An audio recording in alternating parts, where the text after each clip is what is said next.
आज का अपने टॉपिक है विद्युत रसायन, इलेक्ट्रोकेमिस्ट्री।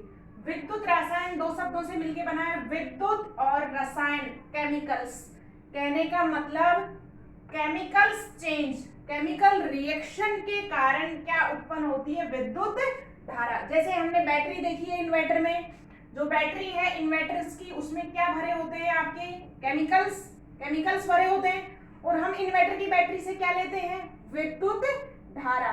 तो ये बैटरी, सेल, ये सब क्या है, अपन किस में पढ़ेंगे, इलेक्ट्रोकेमिस्ट्री। कहने का मतलब रासायनिक अभिक्रियाओं में परिवर्तन के कारण, चेंज के कारण अगर विद्युत धारा उत्पन्न होती है तो अपन उसको किस में पढ़ेंगे, विद्युत रसायन में। या हम क्या कह सकते हैं कि रसायन विज्ञान की वह शाखा जिसमें विद्युत व रासायनिक ऊर्जा में संबंध।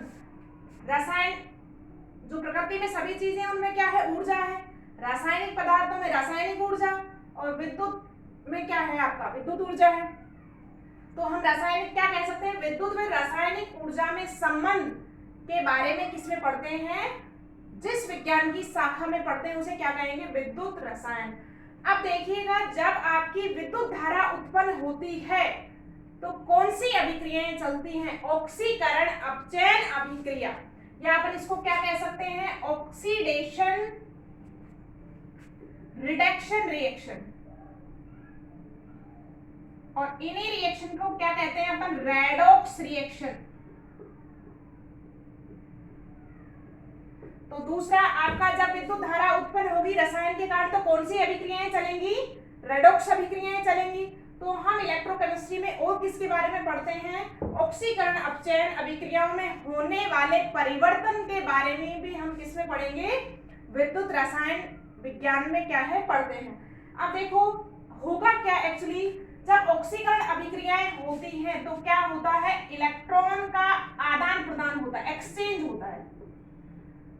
इलेक्ट्रॉन का क्या होगा, आदान प्रदान होगा, एक्सचेंज होगा। ऑक्सीकरण में इलेक्ट्रॉन निकलेंगे और आपका क्या होगा, रिडक्शन में इलेक्ट्रॉन ग्रहण किए जाते हैं, ऑब्टेन किए जाते हैं। और इलेक्ट्रॉन का जब चेंज होगा तो इलेक्ट्रॉन के फ्लो की रेट को क्या कहेंगे, rate of the flow of electron is called electric current. तो कौन सी अभिक्रियाएं चलेंगी, रेडॉक्स अभिक्रियाएं चलेंगी, फ्लो ऑफ इलेक्ट्रॉन होगा और आपका क्या उत्पन्न हो जाएगा, विद्युत धारा उत्पन्न होती है। तो ये है आपका विद्युत रसायन। इन सभी चीजों के बारे में हम इसमें पढ़ेंगे। तो अपना पहला टॉपिक है ऑक्सीकरण अपचयन। देखना, अब अपन समझते हैं किसको, ऑक्सीकरण अपचयन को। ऑक्सीकरण अपचयन के तीन कॉन्सेप्ट हैं। सबसे पहला है अपने पास ओल्ड कॉन्सेप्ट, ध्यान से सुनना। किसी भी अभिक्रिया में, किसी भी रिएक्शन में अगर ऑक्सीजन का जुड़ना, देखना ऑक्सीकरण, ऑक्सीजन का जुड़ना अगर होता है तो क्या कहेंगे, ऑक्सीकरण। इसके विपरीत अगर ऑक्सीजन निकलता है तो अपचयन, जस्ट विपरीत होगा। ऑक्सीजन का जुड़ना ऑक्सीकरण, तो हाइड्रोजन के केस में विपरीत चलेंगे, हाइड्रोजन का निकलना ऑक्सीकरण और हाइड्रोजन का जुड़ना अपचयन। देखना आप एक अभिक्रिया देखो, एग्जांपल देखिए। मेरे पास एक रिएक्शन है C+O2, किसमें कन्वर्ट होता है, CO2। आपसे क्वेश्चन पूछेगा यहाँ पर कार्बन का क्या हुआ है, ऑक्सीकरण हुआ है या अपचयन। देखो कार्बन किसमें गया है, कार्बन C से किसमें चला गया, CO2 में। इसमें क्या हुआ है, ऑक्सीजन का ऐड हुआ है, एडिशन हुआ है, जुड़ी है ऑक्सीजन। तो कार्बन का क्या हुआ है, ऑक्सीकरण। तो आपने इसको समझ लिया। अगर कहीं किसी भी एलिमेंट में ऑक्सीजन का एडिशन होता है तो अपन क्या कह सकते हैं, उसका क्या हुआ है, ऑक्सीकरण। नेक्स्ट देखिए, हाइड्रोजन के रेफरेंस में अपन देखते हैं, जैसे मेरे पास एक रिएक्शन है HI प्लस H2O2 रिएक्ट करके जाता है I2 प्लस H2O में। ठीक है, बैलेंस कर लेंगे इसको, 2HI और आपका 2H2। देखो यहाँ से आपसे पूछता है, वो किसी भी यौगिक को लेके पूछेगा कि इसमें HI का क्या हुआ है, H2O का क्या हुआ है, क्रियाकारक रिएक्टेंट्स में से पूछता है। अब देखो HI में आप देखो क्या हुआ, HI किस में चला गया, I2 में। देखिए बताइए क्या हुआ है, यहाँ से हाइड्रोजन का निकली है या जुड़ी है, यहां से यहां जाने में हाइड्रोजन क्या हो गई आपकी, रिमूव हो गई है, निकल। तो HI का क्या हुआ है, ऑक्सीकरण। तो इस तरीके से अपन को क्वेश्चन सॉल्व करना है ओल्ड कॉन्सेप्ट पे। ऑक्सीकरण अपचयन को आप पहचान सकते हैं। ऑक्सीजन का किसी में ऐड हो रहा है तो ऑक्सीकरण, हाइड्रोजन का निष्कासन हो रहा है तो ऑक्सीकरण। अब चलते हैं अपन अपचयन के एग्जांपल में। अपचयन को देखिए, मेरे पास एक रिएक्शन है CuO plus H2, Cu plus H2O। आपसे पूछेगा कि कॉपर ऑक्साइड का क्या हुआ है, यहाँ पे ऑक्सीकरण हुआ है या अपचयन। तो कॉपर ऑक्साइड CuO से किस में चला गया है, कॉपर में। क्या हुआ है जल्दी बताइए, यहाँ से ऑक्सीजन हटी है या जुड़ी है, ऑक्सीजन रिमूव हो गई है। ऑक्सीजन का जुड़ना ऑक्सीकरण, तो ऑक्सीजन का निकलना अपचयन। तो इस यहाँ पे इसका क्या हुआ है, अपचयन। अगर इसके बारे में पूछे हाइड्रोजन का क्या हुआ है, किसी के भी रेफरेंस में पूछ सकता है, कोई भी रिएक्टेंट ले सकता है।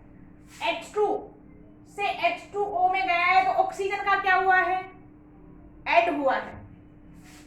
और ऑक्सीजन जुड़ी है तो क्या कह सकते हैं, ऑक्सीकरण।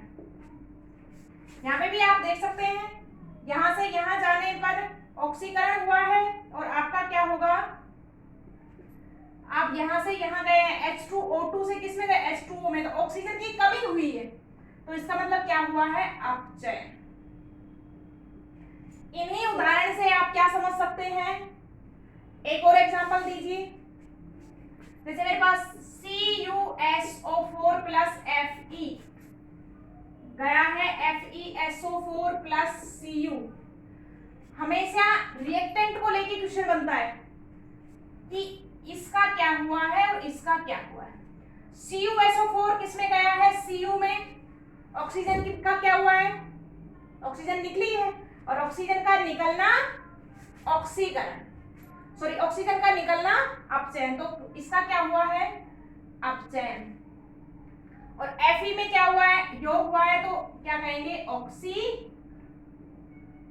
तो ये तो थी ओल्ड कॉन्सेप्ट के आधार पे पहचानना कि अगर किसी भी एलिमेंट में एक चीज याद रखनी है, सारी चीजें अपने आप हो जाएंगी। ऑक्सीजन का जुड़ना ऑक्सीकरण, तो विपरीत हो जाएगा अपचयन। अब ऑक्सीजन का जुड़ना है तो हाइड्रोजन का क्या लेना है, विपरीत, हाइड्रोजन का निकलना। तो ये थी। अब देखो ये जो सारी अभिक्रियाएं हैं इनमें ऑक्सीकरण और अपचयन एक साथ चलता है कि आपका ऑक्सीकरण भी हुआ है और अपचयन भी। तो ये अभिक्रिया किसके उदाहरण बन सकते हैं, ऐसी अभिक्रियाएं जिनमें ऑक्सीकरण अपचयन एक साथ होता है। कैसी अभिक्रियाएं कहलाएंगी, रेडॉक्स रिएक्शन, जिसको अभी डिस्कस करेंगे अपन नेक्स्ट क्लास में। तो ये था आपका ओल्ड कॉन्सेप्ट। देखिएगा नेक्स्ट कॉन्सेप्ट है अपने पास इलेक्ट्रॉन कॉन्सेप्ट। ये इंपॉर्टेंट है, मोस्ट कॉन्सेप्ट है। ब्रेसिंग के ऊपर रखिए, दीदी को बोल, देखो नहीं आता है ये, दीदी को बोल।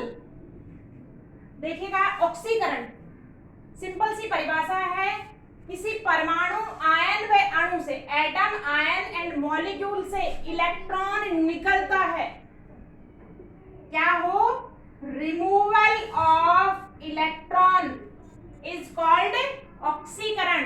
रिमूवल को आप क्या कह सकते हैं, इलेक्ट्रॉन में कमी होती है। तो वह प्रक्रम जिसमें किसी परमाणु आयन या अणु में इलेक्ट्रॉन निकलता है, इलेक्ट्रॉनों में कमी आती है, तो आपका क्या कहलाएगा, ऑक्सीकरण। जस्ट इसके विपरीत है, इलेक्ट्रॉन का योग होता है, एडिशन, या आप कहें इलेक्ट्रॉन में वृद्धि होती है, इंक्रीज होता है, इलेक्ट्रॉन जुड़ते हैं, तो आपका अपचयन। ये तो बात आती है परिभाषा की। अब अपन अगर को रिएक्शन फॉर्म में देता है तो कैसे पहचानेंगे ऑक्सीकरण और अपचयन की। आप देखिएगा, हमने बात कर ली ऑक्सीकरण अपचयन में इलेक्ट्रॉन का निकलना, ध्यान से देखिएगा, इलेक्ट्रॉन का निकलना ऑक्सीकरण और इलेक्ट्रॉन का जुड़ना अपचयन। अब देखिए आपके पास अब तीन चीजें बोली है मैंने, परमाणु हो सकता है, आयन हो सकता है और अणु हो सकता है। पहला केस देखिए, यहाँ पे आपके पास सोडियम है, सोडियम गया है Na+ में। देखिएगा भाई, ये आपका सोडियम परमाणु है। सोडियम परमाणु कितने नंबर पे आता है? 11 नंबर पे। इसका एटॉमिक नंबर कितना है? 11। इसका मतलब इलेक्ट्रॉन भी कितने हैं? 11 और प्रोटॉन भी कितने हैं? 11। अब देखिएगा क्या हुआ है, इलेक्ट्रॉन निकला है, यहां से उधर चला गया निकल के। इलेक्ट्रॉन निकला है तो इलेक्ट्रॉनों में कमी आ गई। इलेक्ट्रॉन कितने रह गए? 10। इसका मतलब इलेक्ट्रॉन तो 10 रह गए और प्रोटॉन कितने हैं? 11। ये कैसे होते? इलेक्ट्रॉन नेगेटिव होता है, प्रोटॉन पॉजिटिव। तो देखिए 10 इलेक्ट्रॉन तो 10 प्रोटॉन को बैलेंस कर लेंगे और कौन से आवेश में वृद्धि होगी? प्लस। तो जब परमाणु से इलेक्ट्रॉन निकलता है तो क्या आता है? उस पर धन आवेश आता है। तो देखिएगा जब Na में गया, इलेक्ट्रॉन निकल गया, तो आपका क्या हुआ? इलेक्ट्रॉन का निकलना ऑक्सीकरण। देखिएगा दूसरा केस है, ये परमाणु है, इसमें कोई आवेश नहीं है। अगर पहले से ही आयन हो, देखिएगा Cu+ जाता है Cu2+ में। आपको ये इलेक्ट्रॉन दे भी सकता है और नहीं भी दे सकता, कोई जरूरी नहीं है। Cu+2 में गया, इसका मतलब इलेक्ट्रॉन निकलते हैं तो धनावेश आता है। यहाँ पे +1 है, यहाँ पे +2, इसका मतलब एक इलेक्ट्रॉन और निकल गया और इलेक्ट्रॉन निकला है तो धनावेश में वृद्धि होती चली जाएगी और आपका क्या होगा? ऑक्सीकरण। देखिएगा थर्ड केस है, आपके पास Cl- है। Cl- का मतलब है इसमें एक इलेक्ट्रॉन बाहर से जुड़ा हुआ है। इलेक्ट्रॉन जब आता है तो धनावेश लेके आता है और जाता है तो धनावेश आता है तो ऋणावेश लेके आता है और जाता है तो धनावेश छोड़ के जाता है। अब देखो Cl- चला गया Cl में, इलेक्ट्रॉन, अब देखो पहले से माइनस आवेश है, ये प्लस माइनस कहां से आते हैं? देखिएगा आपके पास कोई उदासीन परमाणु है, न्यूट्रल है, 17 नंबर पे आता है। इसमें इलेक्ट्रॉन भी 17 है और प्रोटॉन भी कितने हैं? 17। अगर इसमें माइनस है, इसका मतलब इलेक्ट्रॉन आया है और इसमें इलेक्ट्रॉन बाहर से आया हुआ है, इलेक्ट्रॉन कितने हो गए? 18। इसका मतलब इसमें 18 इलेक्ट्रॉन है। अब ये यहाँ का मतलब है इलेक्ट्रॉन क्या हो गया? निकल गया। तो कोई भी केस हो सकता है, परमाणु हो सकता है, आयन हो सकता है, पहले से ऋणावेश होगा तो खत्म हो जाएगा, या ऋणावेश में कमी आएगी, धनावेश में वृद्धि आती। तो ये है अपना ऑक्सीकरण। अब देखेंगे आप, देखिएगा हम देखते हैं नेक्स्ट कौन सा? अपचयन। अपचयन, अपचयन में क्या देखेंगे? इलेक्ट्रॉन का जुड़ना। देखिएगा N+3 इलेक्ट्रॉन गया N3- में, उसमें क्या हो गया? 3 इलेक्ट्रॉनों का योग, तो इलेक्ट्रॉन का जुड़ना अपचयन। इलेक्ट्रॉन जब जुड़ते हैं तो ऋण आवेश में क्या होती है? वृद्धि होती है। शॉर्टकट क्या देखेंगे? इलेक्ट्रॉन निकलेगा तो धनावेश में वृद्धि, ऋणावेश में कमी।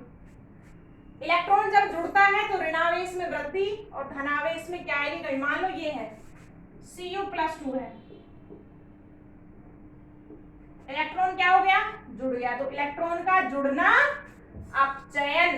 तो ये थे आपके उदाहरण किसके? इलेक्ट्रॉन ऑक्सीकरण और अपचयन के। और अच्छे से एग्जाम्पल रेडॉक्स अभिक्रियाओं में समझाएंगे। अभी हम क्वेश्चंस की बात करते हैं।